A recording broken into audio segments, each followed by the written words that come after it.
Bonjour à tous, vidéo avec un format un petit peu différent aujourd'hui. Je reçois beaucoup de messages de gens qui me demandent quels sont les entrepreneurs qui me motivent. Et en fait, la réponse à ça, c'est aucun en particulier. De manière générale, j'ai tendance à dire que tous les entrepreneurs ont un côté motivant, tous les entrepreneurs très connus comme Elon Musk, Steve Jobs, Warren Buffett ou d'autres, mais aucun d'eux n'est vraiment moi et je ne suis aucun d'eux. Donc moi, ce que je fais très souvent, et d'ailleurs je vais vous montrer dans cette vidéo, c'est que je prends les règles qu'ils s'appliquent à eux-mêmes, mais les règles qui correspondent à ma personnalité. Donc je vous ai fait un petit florilège des règles du succès des entrepreneurs qui me correspondent. Et d'ailleurs, je vous invite tous à faire la même chose. Ne prenez pas un exemple sur un entrepreneur en particulier. Prenez les parties de lui qui vous correspondent le plus. Faites-vous votre petit florilège de règles et ensuite ça s'adaptera à votre façon de travailler. Je vous souhaite un bon visionnage. I was born in a very poor family.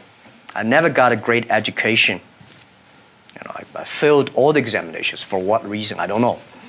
But later, I realized I don't have money, I don't have technology, I don't have a lot of good backgrounds. We have a rich uncle or something, no.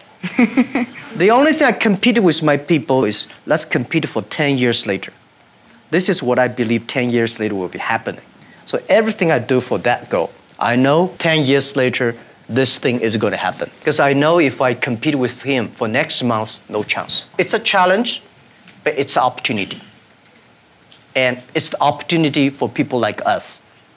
This world, the most difficult thing is to convincing a successful people. When you tell him, this is a great opportunity, he says, no, forget it, right? I've been doing this for 30 years. But for people like us, we're looking for opportunities in order to survive. So we will do anything to be creative. It's easy to have ideas. It's very hard to turn an idea into a successful product. There are a lot of steps in between, and it takes persistence, relentlessness. So I always tell people who are, who think they want to be entrepreneurs, you need a combination of stubborn relentlessness and flexibility. And you have to know when to be which. And basically, you need to be stubborn on your vision, because otherwise it'll be too easy to give up. But you need to be very flexible on the details, because as you go along pursuing your vision, you'll find that some of your preconceptions were wrong, and you're going to need to be able to change those things. So I think taking an idea successfully all the way to the market and turning it into a real product that people care about and that really improves people's lives is a lot of hard work. We're unusually fearless and willing to go in the face of other people telling you something is crazy. And I know a lot of pretty crazy people, you still stand out. Where does that come from, or how do you think about making a decision when everyone tells you this is a crazy idea? Or where do you get the internal strength to do that? Well, first of all, I'd say I actually think I feel fear quite strongly. So it's not as though I just have the absence of fear. I feel it quite strongly. But there are just times when something is important enough, you believe in it enough, that you do it in spite of the fear. So speaking of important things. Like, people shouldn't think, I feel fear about this and therefore I shouldn't do it. It's normal to feel fear. So you just feel it and let the importance of it drive you to do it anyway? Yeah. Actually, something that can be helpful is fatalism, to some degree. If you just accept the probabilities, then that diminishes fear. When starting SpaceX, I thought the odds of success were less than 10%. And I just accepted that actually probably I would just lose everything. But that maybe would make some progress. If we could just move the ball forward, even if we died, maybe some other company could pick up the baton and keep moving it forward, so that would still do some good. Yeah, same with Tesla. I thought the odds of a car company succeeding were extremely low. So many people tried to talk me out of starting a right company. It was crazy. One good friend of mine collected a whole series of videos of rockets blowing up and made me watch those. He just didn't want me to lose all my money. We're doing these things that seem unlikely to succeed, and we've been fortunate, and at least thus far they have succeeded. People say you have to have a lot of passion for what you're doing, and it's totally true. And the reason is because it's so hard that if you don't, any rational person would give up. It's really hard, and you have to do it over a sustained period of time. So if you don't love it, if you're not having fun doing it, and you don't really love it, you're going to give up. And that's what happens to most people, actually. If you really look at the ones that, oftentimes it's the ones that are successful loved what they did so they could persevere when it got really tough. And the ones that didn't love it, quit. Who would want to put up with this stuff if you don't love it? So it's a lot of hard work, and it's a lot of worrying constantly. And if you don't love it, you're going to fail. So you got to love it, you got to have passion. It's very interesting. I was worth about over $1 million when I was 23, and over $10 million when I was 24, and over $100 million when I was 25. And it wasn't that important because I never did it for the money.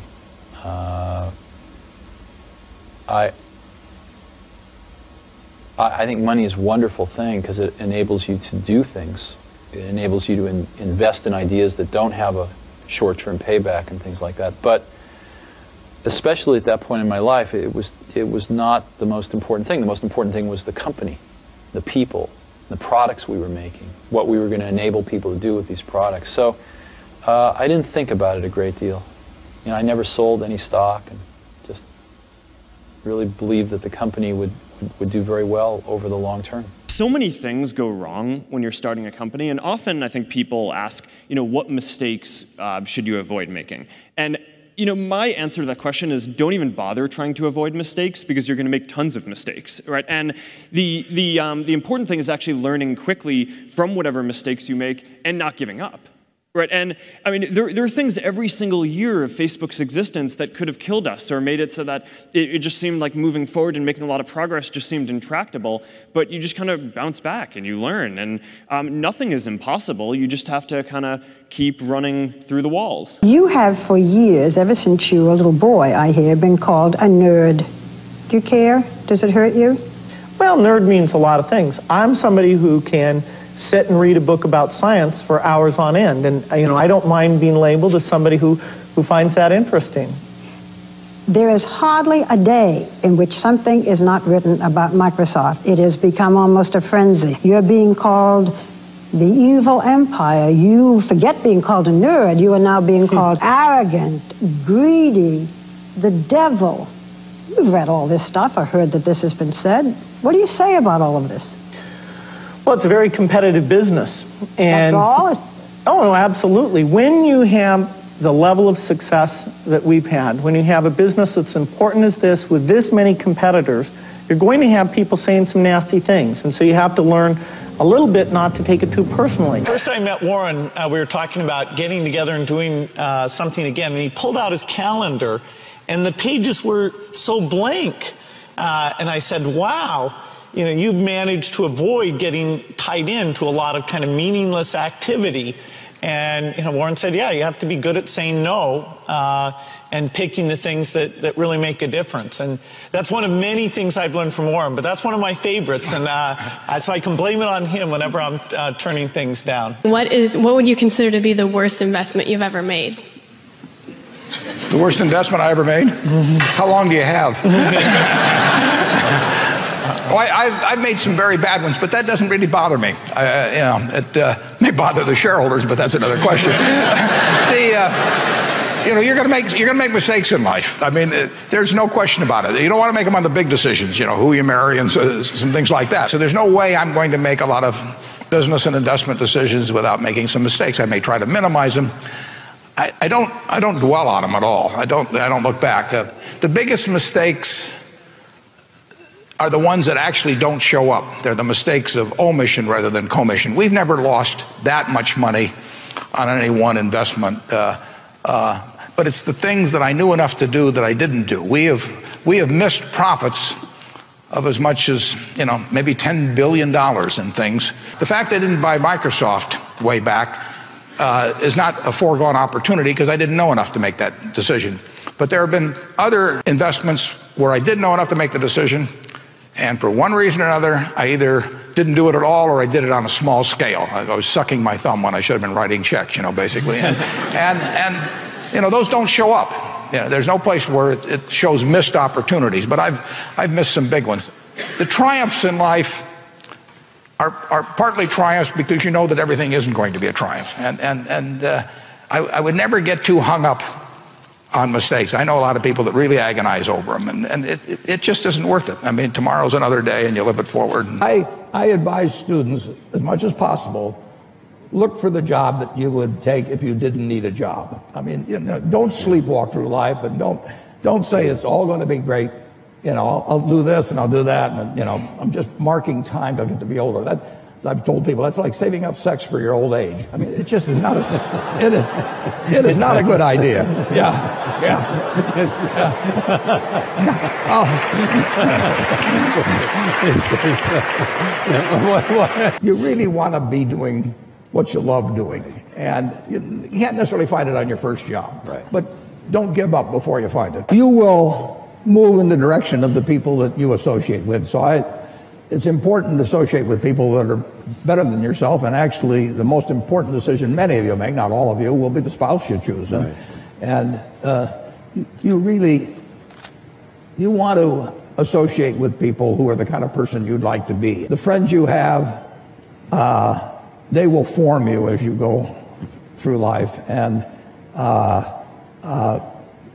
make some good friends, keep them for the rest of your life, but have them be people that you admire as well as like. The thing I will tell you that I didn't realize when I was getting out of school is how much the unusual person will jump out at you. I mean, you know, and it isn't because they got 200 IQs or anything like that. It's really because of just how they behave, you know, what they bring, the energy they bring, the commitment they bring, the quality of how they do things, how they treat the people around them, all kinds of things. But you will jump out much more than you might anticipate. Be sure to do is, whether you like it or not, get very comfortable, it may take a while, with public speaking, for example. I mean, that's an asset that will last you 50 or 60 years, and it's a liability if you don't like doing it, and it's a necessary skill. But a lot of the skills are just human skills. If you get the best out of people around you, that's a rare talent, and it doesn't correlate with IQ. It correlates with an attitude and toward the world and toward other people. And it's a talent that if you work at early and you're really conscious about it, it will pay huge dividends. J'espère que ces petites vidéos vous ont inspiré, motivé. Je sais que vous attendez tous la prochaine partie de comment réussir sa carrière. Et ne vous inquiétez pas, elle arrive. Mais je suis énormément pris par mon travail en ce moment et c'est des vidéos qui sont très travaillées. Donc je m'excuse, mais ça arrive. En tout cas, j'espère que ce genre de vidéo vous a plu et faites-le moi savoir en commentaire. C'était Urk, bonne soirée.